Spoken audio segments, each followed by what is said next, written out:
What's going on, guys? Adam again with Atomic Garage. And on this little mini video, I was just going to do basically a small little walkthrough of my little 10 by 16 shed, just to show you guys what I work with. And by doing this, I would like to see what other people work in, if they have a big state-of-the-art shop, or if they've just got a shed, or if they've just got their stuff outside and they're working outside. I mean, I like to see what everybody's working on. But anyway, this is what we have going on in my little workspace. So when you walk into the door and you turn to your left, I did all the wiring in it myself, which is just basic wiring and stuff.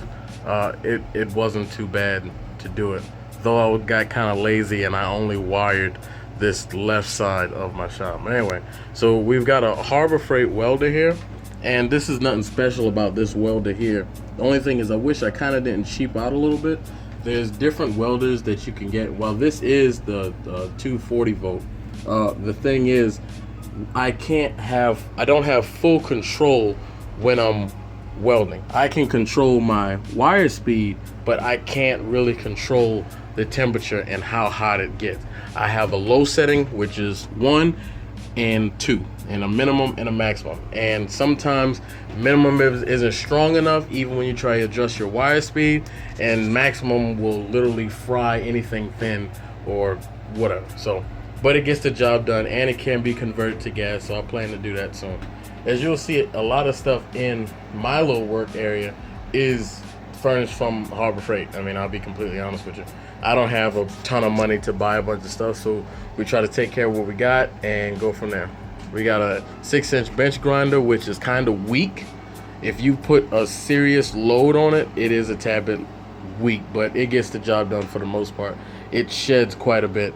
That's the only aggravating real part about it. Little Harbor Freight mask here, ear protection, infrared thermometer, a bunch of hammers and stuff like that, as you see further up. A fan, because South Carolina heat gets bad and there's no insulation in here, as you can see, so you will truly burn up in here. I got a window unit that's running right now because as it makes it bearable in here. You can at least live in here. Got a little benchtop vise, which I want to go and get a bigger one, but it gets the job done as you cinch it down pretty good. Holds a bunch of bolts here, a little organizer or whatever, a bunch of crap just thrown in here, but it does help for when I need to put something where I know for a God-given fact I will find it again. That does truly help me. We've got some more Harbor Freight drill bits. Some is already missing out of here, but you know the thing about it with some of these drill bits, at least these ones from Harbor Freight, if you take your time and whatever you're drilling, you drill it straight. Preferably you use bench drill or whatever, drill press or whatever. If you take your time, if you oil it, you won't have any problems in really breaking bits. But when you're trying to force it through there, and you can feel when your drill bit's about to break. Also got a 5-speed bench drill press. I haven't changed the pulley ratio in there. It works, I mean, really good just out the box. So that I have no complaints with that. When I was working professionally in the automotive field, I believe this was on the Matco truck or whatever, the red fuel LED light, and this light is, and it's dead, but this light is outrageously bright. It's got a low setting, a high setting, and it's got a little spotlight and magnets on the back. And the new one, it doesn't have, this is the old one, so it has this little funky little port, so if you lose your charging cable, you're kind of screwed.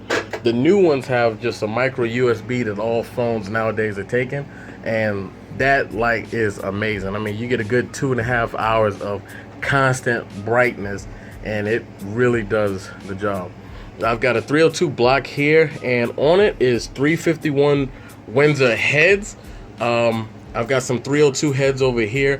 When I built my 351 Windsor, which I'll see if I can dig up a picture. This is it running right here.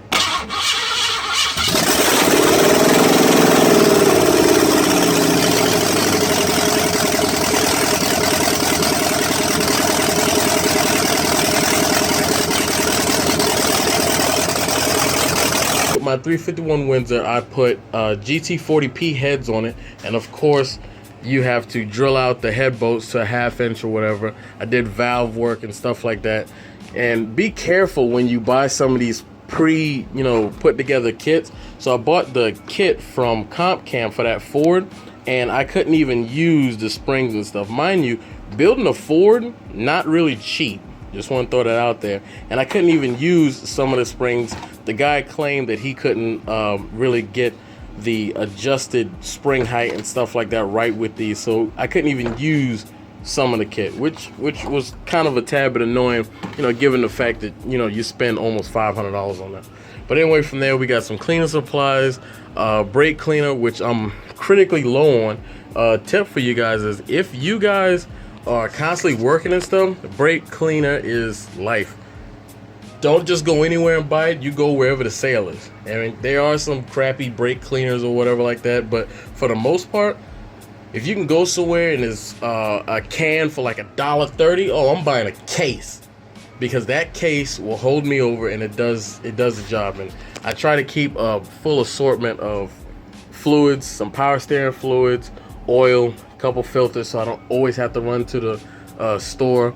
That's that old Quadrajet carburetor that went on it.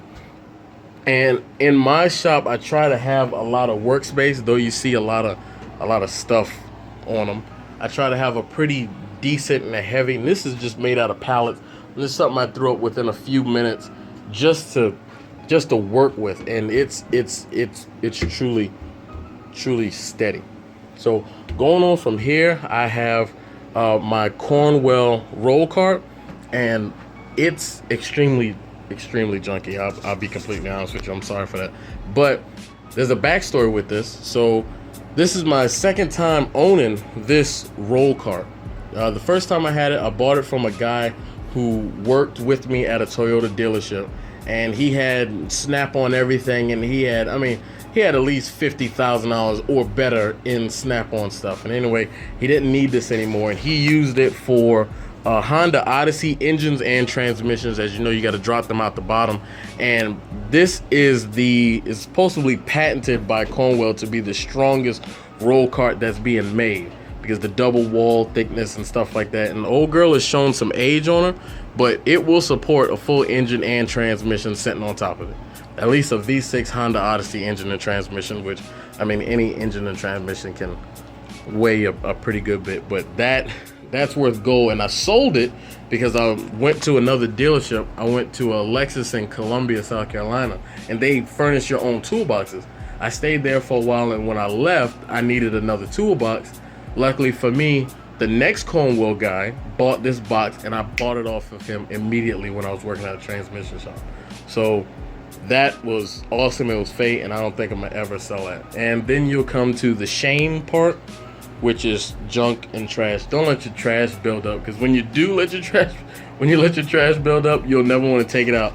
You'll take out the trash in the house when your wife or old lady or whatever screams at you, but you always forget to take it out in the shop, and then it just builds up to this right here. We've got some more electric tools and stuff like that, and I have these just quick reach, so I can grab them, and they're right here, and some stuff that I need is right there.